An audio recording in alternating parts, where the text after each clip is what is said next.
Tribunal Recurso saiu na decisão do pedido rua nebe Husi Presidente República José Ramos Horta onaba atual fiscalização abstrato ba fundo veteranos.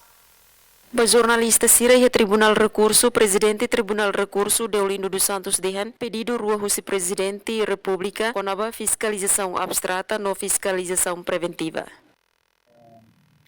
Decisão tribunal ia pedido rua.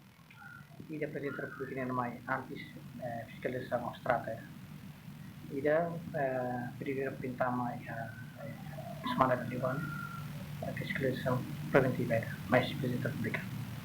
Pedido rua ni mas materi yang dihadirkan itu. Então, você tribunal hasil decisão ida.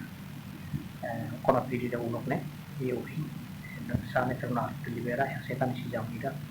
Nebe que Ni explicatan, decisão ba pedido ruane saiona no tribunal notifica una parte sira. Tuir mai competência Presidente da República no Parlamento Nacional atuhare. Tuir acordão no bestela acesso e Tribunal Recurso, decisão ba pedido ruane, Tribunal Recurso declara inconstitucional. Terezinha de Deus, STL News.